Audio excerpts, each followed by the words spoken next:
Hi, I'm Mabs Ahmed and welcome to my kitchen. Today I'm going to show you how to make one of my favourite chicken curry dishes, South Indian style.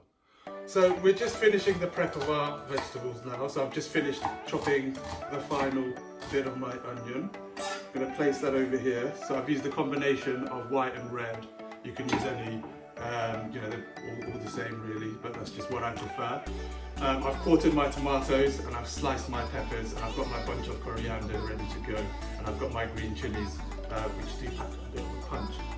So now it's time to make our curry paste. So I'm going to put my ginger and my garlic into the pestle and mortar, and we're just going to give that a good bash in there just to get all those juices and flavours out.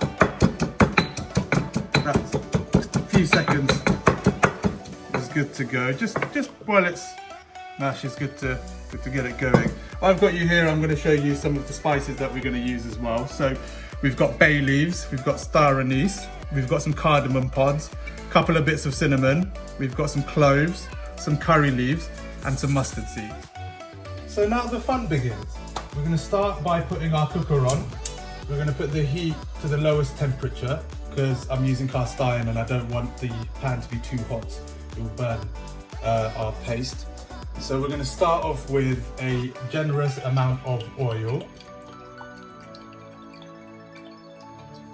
And then we're going to move in with the ginger and garlic paste that we made. And cook that off there. Get that all in there, scrape it all out. And we're going to move in with some of our masala spices. So we're going to go in with 1 bay leaf, we're going to go in with a little bit of cinnamon, we're going to go in with 3 cardamom pods, some curry leaves, some cloves, and we're going to go in with our mustard seeds. So once that's all in there, give it a little stir. And that will cook off there for a little while. Let all those fragrant pungent flavours from the spices, the garlic, ginger, it's all going to come through now. Just the most amazing smell in my opinion.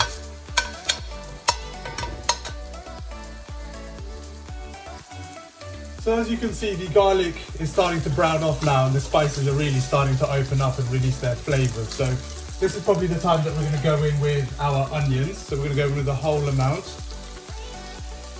Just get that all in there. And at the same time, we're going to add a few grinds of black pepper. And we're going to add a nice generous amount of salt. Roughly about 3/4 of a teaspoon. I'm using sea salt, but you can use any salt. Give that a little stir through.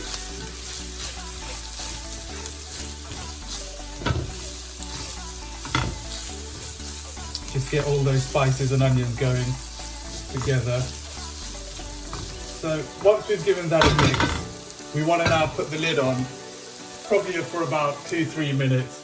Just let that all cook down. So as you can see, our onions are slowly starting to wilt down and caramelize now. You can see that I'm stirring regularly because I don't want this to stick to the bottom of the pan. If it does, then you might get some of the spices that burn and then it creates a very bitter taste, and we don't want that. So just keep stirring gently. It's probably at this point now we want to add our garlic puree and our tomato puree. So we're going to go in all with that and give that a little stir through, just so get all those flavours going. And we're going to add now a good knob of butter as well. I'm probably going for about a generous teaspoon over here. Get that in there. Everything's better with a bit of butter. Give it a good stir. Get that in there. So we're going to put the lid back on there now, probably for another 2-3 minutes or so, giving it a stir gently. Just let those onions caramelize down a bit more, and we'll be ready to add our spices. So this has been cooking in here for a few minutes now. As you can see, our onions have really started to caramelize and they're almost kind of dissolving, and our curry base is starting to really take shape now. So we're going to go ahead and we're going to add our chopped tomatoes. I'd say probably about half a can is enough. We want to stir that through. We're going to add our fresh tomatoes as well, and I'm using a combination of both because it's just what I prefer to do. You don't have to, but that's how I like it, because I like chunks of tomato as well in my curry. So we're going to stir that through and let that cook off for a little bit. Let's scrape the bottom, these little bits off the bottom of the pan as well, and just slowly give it a nice mix. You know, we haven't even added any spices yet, and the colour of this dish is already starting to take shape. I love this dish. It's just a really nice coconutty, chilli, you know, got a little bit of tamarind paste in there. It's going to really be a good dish. So we're going to put the lid back on there now and let that cook back for another couple more minutes. So our onions and masala spices and tomatoes have been cooking in there now for about a good 12 to 15 minutes. You know, and the onions have really started to melt now. You know, the tomatoes really, you know, starting to melt down now as well. So we want to think about adding our spices. So in here, I have 3 teaspoons of curry powder.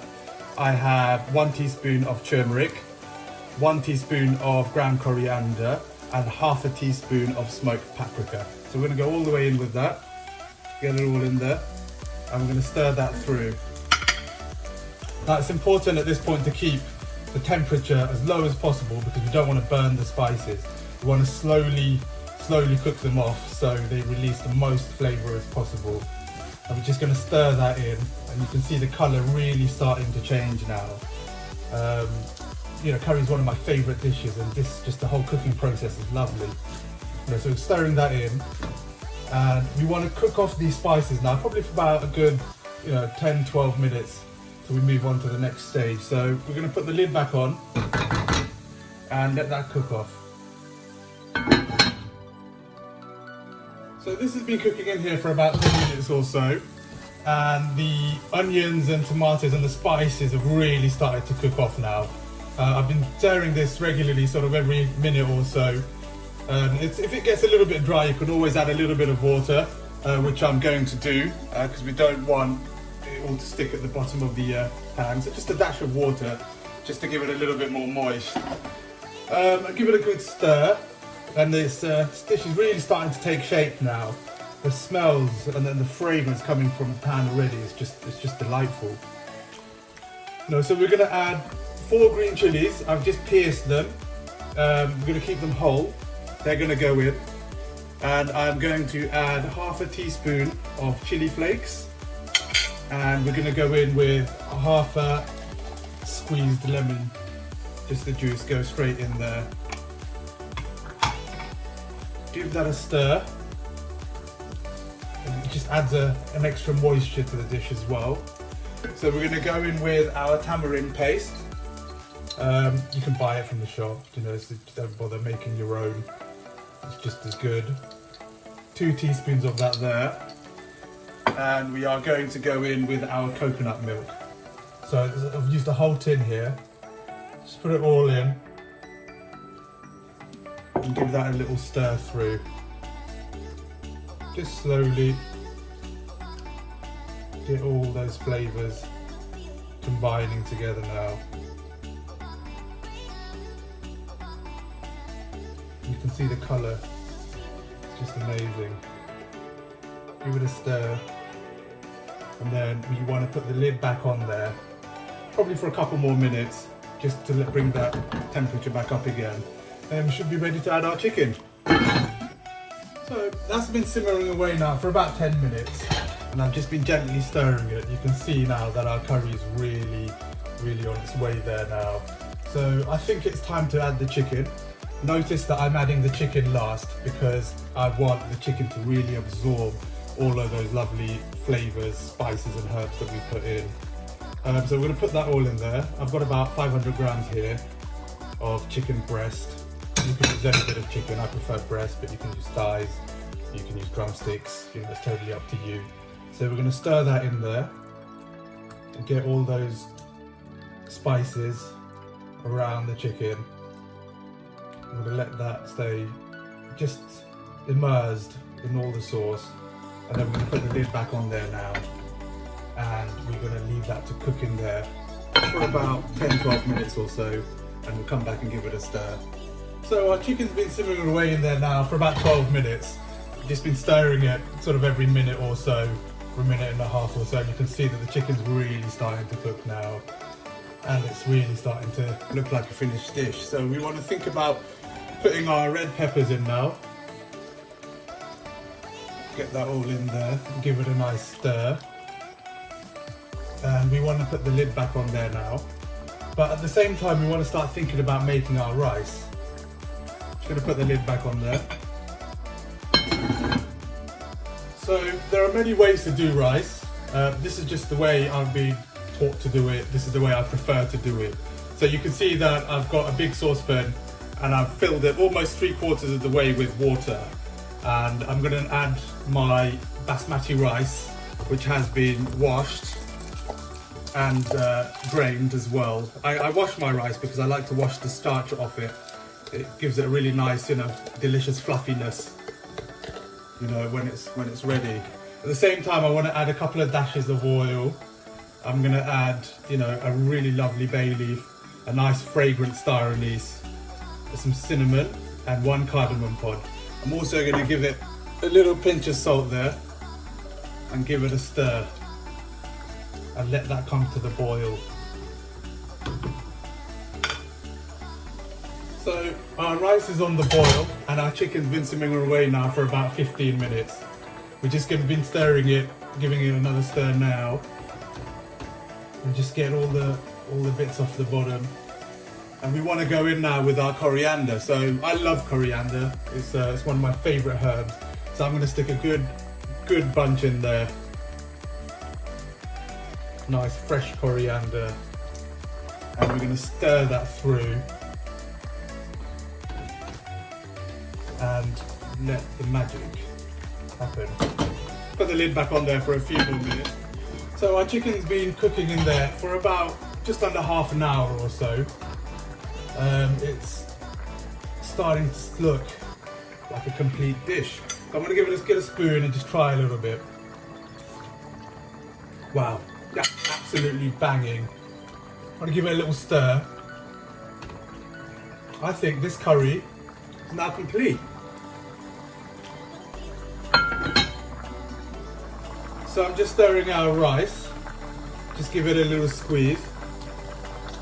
I think our rice is now ready for draining. Like I said, I prefer to do rice this way because I like to get rid of as much starch as possible in the rice. So we're going to turn the heat all the way down and we're going to strain our rice. So we've strained our rice and it's come out really lovely and fluffy. Give it a little coat. Tastes gorgeous. You get a scent of the spices that I put in at the start there. We're going to put the lid on. I'm going to turn the heat off now and just let the rice really absorb the rest of the moisture. So I've just put together a quick raita, which will go beautifully with the dish that we've just made. So in this bowl I have Greek yogurt, some finely sliced cucumber, some coriander, some ground cumin, and we've got some dried mint. And we're just going to stir that all in, just like that. Get it all in there and create this lovely raita that will go really well with our dish. Just keep giving that a stir and we should be ready to plate.